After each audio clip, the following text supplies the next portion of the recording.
South Boston, just after midnight. The kind of winter night that presses its weight against windows and refuses to leave. Snow slid sideways under the streetlights, scraping the sidewalks clean of sound. On the third floor of a tired walk up near the harbor, a small apartment held its breath. Inside, there was no heat worth mentioning. The radiator ticked and went quiet again.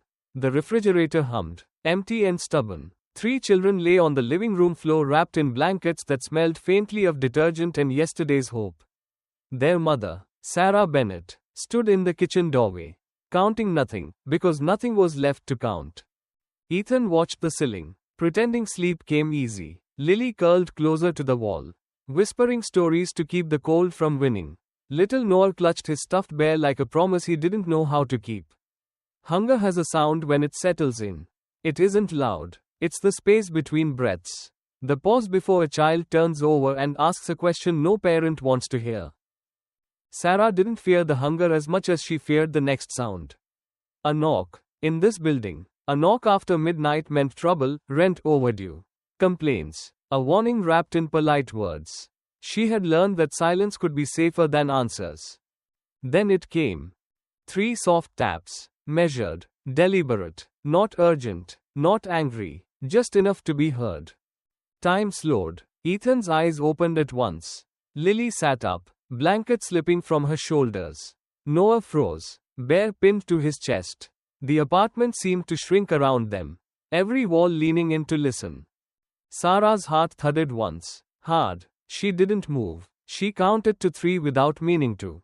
Outside the door, the hallway breathed cold air through the cracks. The taps came again, 3. Exactly the same. Whoever stood there knew the hour, knew when to arrive. In the kitchen, the pot on the stove held only warm water. On the counter, 3 glasses waited, rinsed and empty. In the living room corner, a small statue of Virgin Mary rested on a wooden shelf. Paint worn smooth where a hand once brushed it nightly. Sarah hadn't looked at it all evening.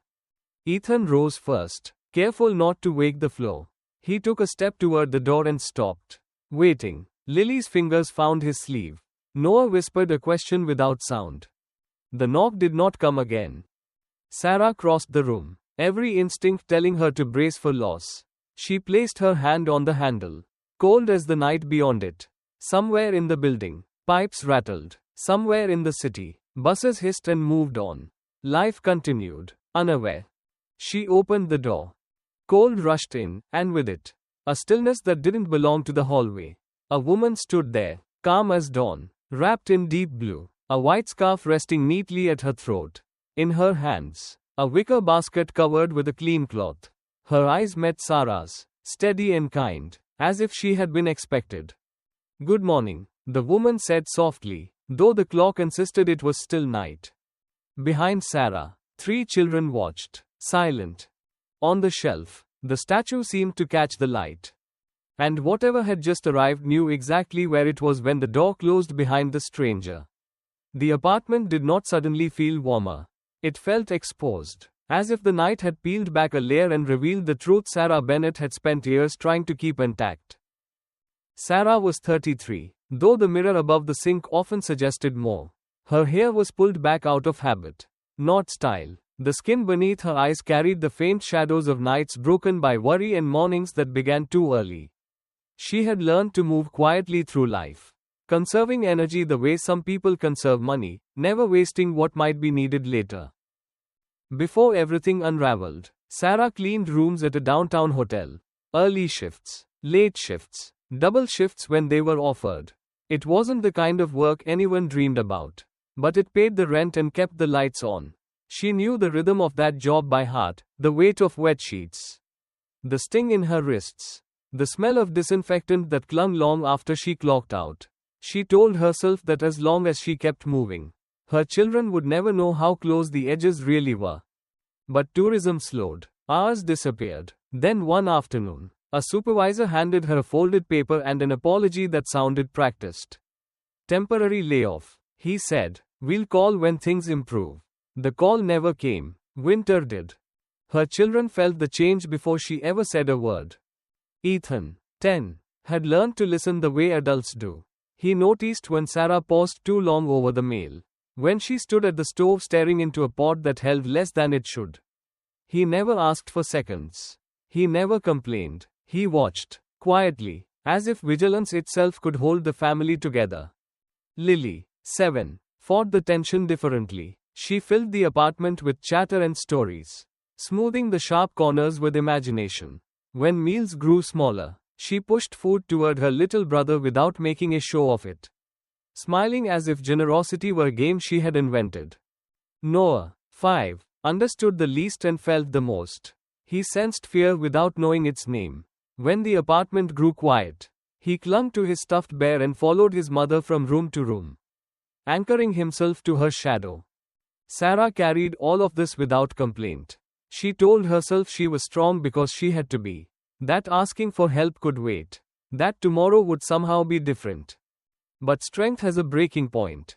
And standing there in the dim light of her living room, with 3 children behind her and nothing left to give in front of her, Sarah knew she was no longer standing at the edge. She was already at the bottom. And whatever came next would decide whether they climbed out, or learned how to survive in the dark. The collapse didn't arrive as a crash. It came as paperwork. The day Sarah Bennett lost her job began like any other, gray sky. Damp gloves. The city sliding past a bus window filmed with breath. At the hotel, the lobby smelled of old coffee and disinfectant. Carts lined the service hallway like obedient soldiers. No one spoke much anymore. When the supervisor asked to see her, he didn't meet her eyes. He talked about occupancy rates and seasonal cuts, about how things would pick up. He folded the notice once, twice, and placed it in her hand as if neat edges could soften the blow. Temporary layoff, he said. We'll call you. She nodded. She thanked him. She even smiled, the kind people use when they don't want to make things awkward. Inside, something shifted, quiet and final. On the ride home, numbers marched across her phone screen. Rent, heat, groceries. The margin she had survived on, thin as it was, had vanished months earlier. There were no extra shifts to ask for. No favors left unspent. The city looked unchanged, but the ground beneath her felt hollow. That night, envelopes waited on the kitchen table. The landlord's reminder came first. Polite but firm. Then the utility notice. A bright stripe of color meant to demand attention. Sarah stacked them by size, as if order could buy time. She did the math again, slower, hoping the result might change if she respected it enough. It didn't. Ethan noticed when she paused too long at the mailbox. Lily noticed when dinner grew quieter. Noah noticed when his mother's voice thinned at the edges. Children notice everything, especially the things adults try to hide. The debts began to echo. Late fees followed missed payments like shadows that refused to lift. The heat clicked off more often. The fridge held space instead of food. Sarah paid what she could and promised the rest, to the landlord, to the electric company, to herself. She called. She waited on hold. She listened to voices explain policies she already understood. Every answer ended the same way, not yet. Not now. Come back later. Winter pressed harder. The bills pressed closer. And with each day that passed, the gap between effort and outcome widened until it became impossible to cross by will alone. Sarah did not collapse. She adapted. She stretched meals, stretched time, stretched herself. But adaptation has limits. When rent runs out and heat becomes a question mark, the ground truth emerges: work is dignity. And without it, everything else trembles. By the time the night returned, the night with the knock, Sarah had reached the point where doing everything right still wasn't enough. The crisis had detonated quietly, leaving no smoke, only the unmistakable knowledge that tomorrow was coming, ready or not. Morning arrived without relief. The cold stayed, the numbers stayed. What changed was Sarah Bennett's resolve. Pride could wait, hunger could not. She pulled her coat tighter and stepped onto the icy sidewalk, each breath burning her lungs. Her first stop was the corner grocery store, a narrow place she had visited for years, where the bell over the door still rang the same way it always had. The owner recognized her immediately. She kept her voice low, explaining that she was between jobs, that she had 3 kids, that she just needed a little time. Bread, milk, something to get through the week. He listened with his hands folded, eyes tired in a way that meant he had heard this story too often. When she finished, he sighed and shook his head. Suppliers were calling. Tabs were already stretched thin. He slid a small bag of day-old rolls across the counter. "This is all I can do." Sarah thanked him, heat rising in her face. Gratitude and shame arriving together. 3 blocks later, she reached the community food pantry. A handwritten sign taped to the door listed limited hours in a waiting list that seemed to swallow the hallway inside. Elderly couples sat quietly. Young parents bounced restless children on their knees. Everyone held the same paper number like a fragile hope. When a volunteer explained the delay, weeks, maybe longer, Sarah folded the slip and slipped it into her pocket without sitting down. At the church office, she waited until the lights flicked on. The secretary's smile was kind but weary. The pantry was nearly empty. Donations were down. "Come back next week," she said, already reaching for the next file. Next week felt like a language Sarah no longer spoke. The walk home was the longest of all. Snow squeaked underfoot. Cars passed, warm and sealed, carrying other lives forward. Sarah paused outside her building, pressing her gloved hands together as if warmth might transfer resolve back into her bones. Inside, the apartment greeted her with the same hum, the same emptiness. Ethan looked up from the table and searched her face. Lily stilled mid-sentence. Noah waited, clutching his bear. Sarah set the bag of rolls down gently, as if sudden movement might make them disappear. She had done what people say you should do. She had asked, she had knocked, she had explained, and still, every door had closed with polite finality. The realization landed heavier than any bill. Effort does not guarantee rescue. Sometimes love is not enough to unlock what hunger has sealed shut. Sarah leaned against the counter and closed her eyes.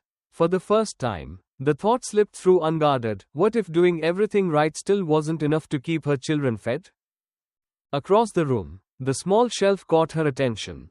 The statue stood there, unchanged, hands open, gaze calm. She had passed it all day without stopping. Now, with nowhere else to go and no one left to ask, the silence around it felt different. Not empty. Waiting. And in that waiting, something inside Sarah finally gave way. The apartment had grown quiet in the way only exhaustion can create. Not peaceful, just spent. The children settled onto the floor with their blankets, their breathing uneven, their bodies finally surrendering to sleep. Sarah Bennett moved through the room without turning on the lights, guided by memory more than sight. That was when she noticed the shelf. It sat in the corner of the living room, easy to ignore during the rush of ordinary days. A narrow piece of wood, slightly warped, holding only one thing, a small statue of Virgin Mary. The paint had worn thin along the edges. One corner of the base was chipped. It wasn't decorative. It wasn't impressive. It was simply there, unchanged. Patient. The statue had belonged to Sarah's mother. Years ago, it had sat in a brighter kitchen, watching over dinners that always seemed to stretch far enough. Back then, prayers came easily, spoken out loud while hands worked and children laughed. Faith had felt like something solid, almost practical. Somewhere along the way, after the marriage ended, after the bills multiplied, after promises failed, Sarah had stopped talking to it. But the statue stayed. Night after night, it had watched Sarah come home tired, watched her stretch meals, stretch patience, stretch herself thin. It had watched her pass by without looking, as if eye contact might require answers she no longer believed in. Tonight was different. Sarah stood in the middle of the room, the silence pressing close. She did not feel holy. She did not feel worthy. She felt empty, and with nothing left to perform, nothing left to calculate. She crossed the room and lowered herself to the floor. The wood was cold beneath her knees. She didn't fold her hands at first. She didn't know how. The words she remembered from childhood felt distant, polished for a life she no longer lived. So she said nothing. She breathed. She thought of Ethan slowing his eating so his brother could have more. Of Lily pretending everything was fine. Of Noah pushing his bowl away because he thought hunger was his fault. Something inside her cracked. When she finally spoke, her voice barely carried across the room. It wasn't a prayer shaped to impress. It was the truth, unguarded and trembling. She didn't ask for comfort. She didn't ask for explanations. She asked for one thing only, that her children would not go to sleep hungry again. The room offered no response. No warmth, no voice. The heater clicked and went quiet. Outside, the city continued on, unaware. And yet, something shifted.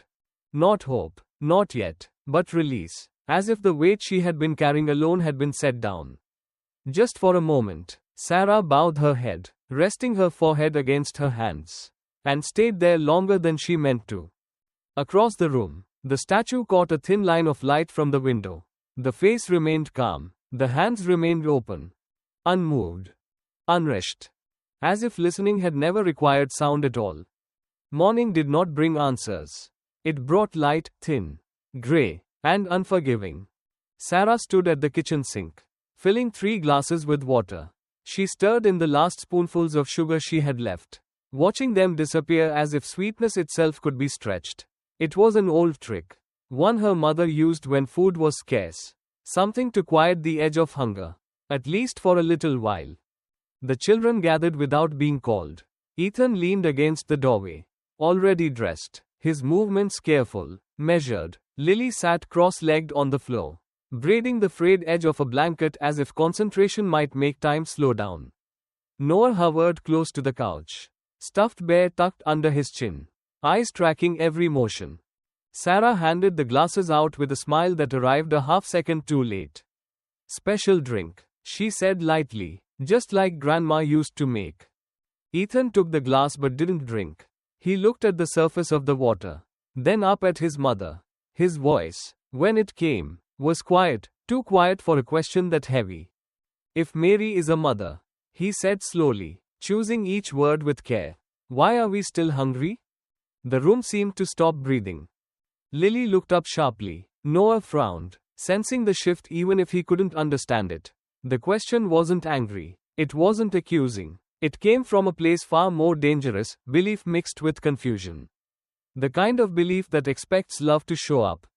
Sarah opened her mouth, closed it again. Every answer she had ever heard felt hollow in the air between them. She knelt in front of Ethan so they were eye to eye. The glass forgotten in his hand. "I don't know," she said. The honesty startled them both. "I don't know why help hasn't come yet," she continued softly. "Sometimes love doesn't look the way we think it will." The words sounded fragile even as she spoke them. Ethan nodded, not because he understood, but because children often accept truth even when it hurts. "Does she hear us?" he asked. Sarah thought of the night before, of cold wood under her knees, of words whispered without confidence, of silence that followed. She reached for his hand, holding it between both of hers. "Yes," she said, though her voice trembled. "She hears." Ethan lowered his eyes to the glass. "Hearing isn't the same as helping," he said, almost to himself. The sentence cut deeper than he knew.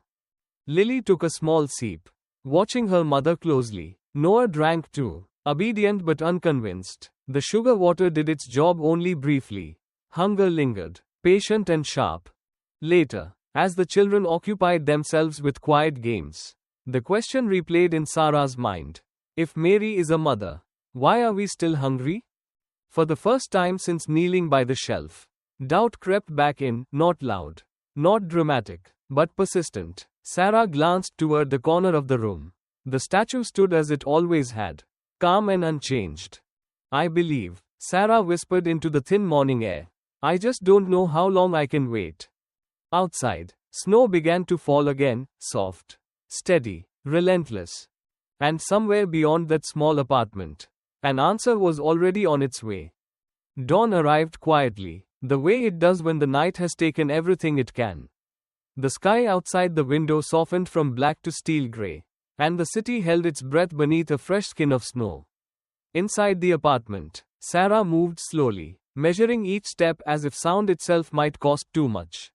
She stood at the sink again, rinsing 3 empty glasses, when the first sound reached them.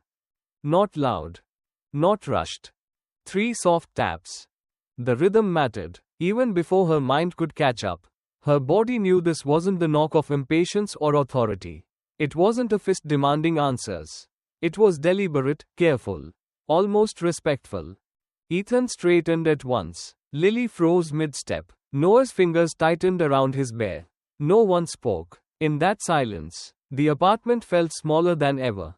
The air thin and watchful. Sarah didn't move. She counted her breaths without meaning to.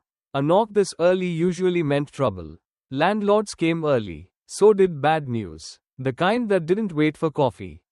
Then the taps came again. The same three, unchanged. Ethan whispered, "Did you hear that?" Sarah nodded, though her eyes never left the door. She crossed the living room with caution, every instinct warning her to prepare for disappointment. The hallway beyond the door leaked cold through the frame, carrying the faint scent of snow and concrete. Somewhere downstairs, a pipe rattled and went still. The city continued, unaware. Sarah placed her hand on the handle. It was cold enough to sting. For a moment, she hesitated, caught between the fear of opening and the fear of what might happen if she didn't. Behind her, the children waited, their trust heavy and unmistakable. She turned the knob. The door opened to a wash of pale morning light. A woman stood in the hallway, unhurried, as if time had arranged itself around her arrival. She wore a deep blue coat, simple and warm, with a white scarf draped neatly at her throat. Snow clung lightly to her boots, but her posture was steady, grounded. In her hands rested a wicker basket, covered with a clean white cloth. Her eyes met Sarah's, calm and searching, as though she recognized the room beyond the doorway. "Good morning," the woman said softly. "I hope I'm not too early." The words felt out of place and exactly right at the same time. Behind Sarah, the children gathered without being called. The woman's gaze shifted past the doorframe, resting on each of them in turn, Ethan, Lily, Noah, without surprise, without hurry. It was the look of someone who had expected them to be there. Sarah's heart began to race, not with fear this time, but with something sharper, recognition without explanation. I didn't ask anyone," Sarah said, the sentence slipping out before she could stop it. The woman smiled, not a secretive smile, but a reassuring one. "You asked," she replied gently, just not with words anyone else could hear. The hallway seemed to quiet around them, as if even the building were listening. Cold air brushed Sarah's face, but it no longer felt hostile. It felt like an opening. And in that fragile space between night and day, standing at her own doorway with everything to lose, Sarah realized the knock she had feared was not an ending. It was an arrival. The woman did not step inside right away. She waited, as if permission mattered more than warmth. When Sarah finally moved aside, the hallway's cold slipped past her, and then stopped, held at bay by something quieter and steadier. The basket came first. She set it gently on the small table in the living room and folded back the white cloth. The scent reached them before the sight: bread, still warm, oranges and apples nestled beneath it, cartons of milk, eggs wrapped with care, rice, pasta, a rotisserie chicken sealed tight, a small tin of sugar-dusted cookies tucked into the corner like an afterthought meant for joy. Lily's hands flew to her mouth. Noah gasped, a soft sound of disbelief. Ethan took a step forward without realizing he had moved. Sarah felt her knees weaken. She covered her mouth, the words arriving late and useless. "I don't understand," she whispered. "I didn't tell anyone." The woman's hand rested on Sarah's arm, warm, unmistakably real. "You asked," she said again, quieter now, when there was nothing left to hold back. Her gaze lifted, not to the children yet, but to the shelf in the corner, to the small statue standing there, unchanged. Something like recognition passed across the woman's face, brief and tender. Then she turned. "Ethan," she said gently. The room seemed to tilt. Ethan stiffened, eyes wide. "And Lily?" Lily's mouth fell open. Noah's fingers tightened around his bear. "And little Noah. How do you know our names?" Ethan asked, his voice thin but steady. The woman smiled, not with mystery, but with assurance. "Some things are told," she said, "others are known." She lifted the basket again. placing items where they belonged as if the apartment had always been hers to tend. The chicken in the kitchen. The milk lined carefully in the refrigerator. Eggs set down one by one.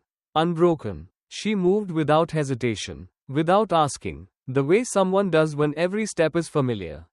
It's warm, Noah said in wonder, pressing his palms against the bread. Sarah shook her head, tears spilling freely now. I can't take this. I don't know how to repay you. The woman met her eyes. You already have, she said. Every night you chose love over fear. Every morning you stood up when your body begged you not to. Sarah tried to protest. You don't know me. I know exactly who you are. The woman replied. And why you're still standing. Ethan watched closely, something dawning behind his eyes. Are you an angel? The woman knelt so she was level with him. Her smile held tenderness and authority. I am a mother. The words settled into the room, heavy and gentle all at once. The woman rose and placed both hands on Sarah's shoulders. Warmth spread, steadying the tremor that had lived there for weeks. I came because you love, she said, not because you are strong. Sarah's breath caught. The apartment felt different now, lighter, as if fear had loosened its grip. Between the table and the shelf, between the children and the door, the miracle stood, no longer a hope whispered in the dark, but a presence that knew their names. The basket was only the beginning. When the room finally found its breath again, the woman's voice returned, steady, unhurried, as if what she was about to say had already been decided long before the door opened. She gestured once, lightly, toward the food on the table. This will carry you through today, she said, but tomorrow requires more than fullness. Sarah felt the truth of it before she understood the meaning. Help solves a moment. Hunger would return if nothing else changed. There is a way forward, the woman continued, one that does not take you away from your children. She spoke the words like a promise made to be kept. Tomorrow morning, you will go where you are sent. A small shop, a simple place. You will ask for work.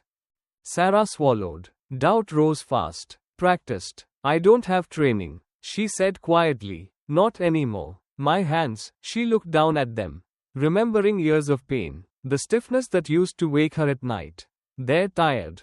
The woman followed her gaze. They will be strong enough, she replied, not without effort, not without weariness, but strong enough. The sentence landed where fear had lived. Ethan shifted closer, protective without knowing why. Will she be okay? He asked, meaning his mother. The woman knelt again, meeting his eyes. She already is, she said, and so are you.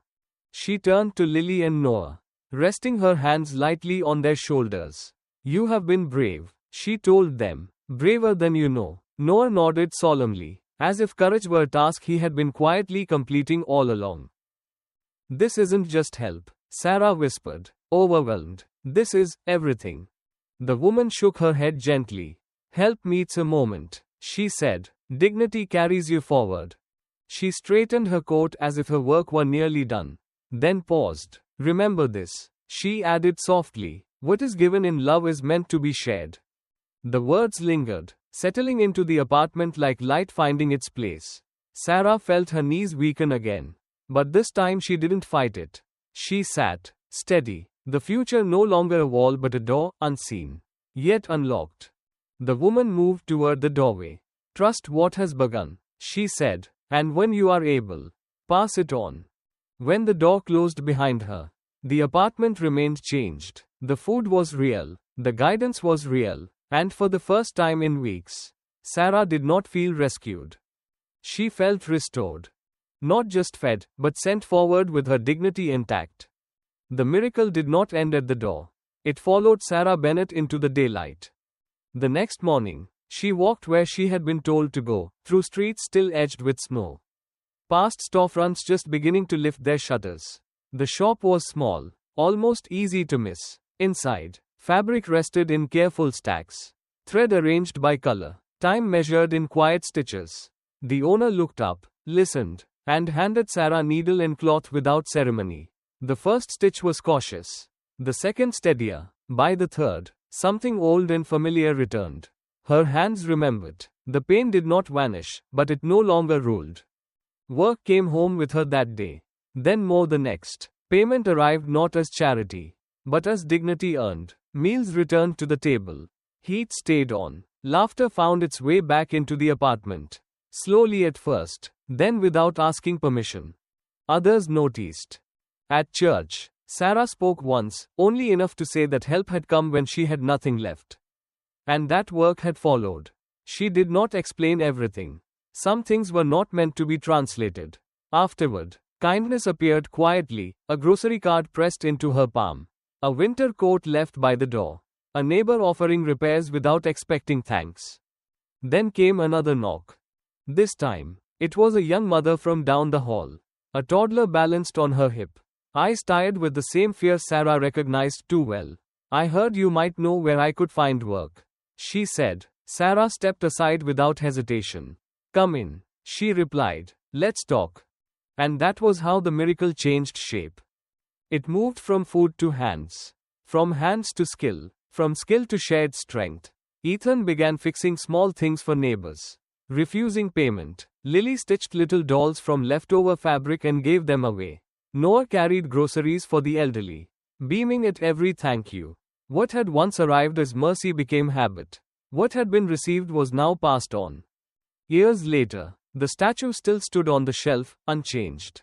Hands open. Sarah no longer waited for another knock. She didn't need to. The answer had already done its work. Because miracles don't always thunder in. Sometimes they arrive quietly. And keep moving, from door to door. If this story touched your heart, if it reminded you that no prayer is ever wasted and no act of love goes unseen, we invite you to walk with us. Subscribe to Mary's Light in the Darkness for more true stories of faith, hope, and the quiet ways heaven still moves among us.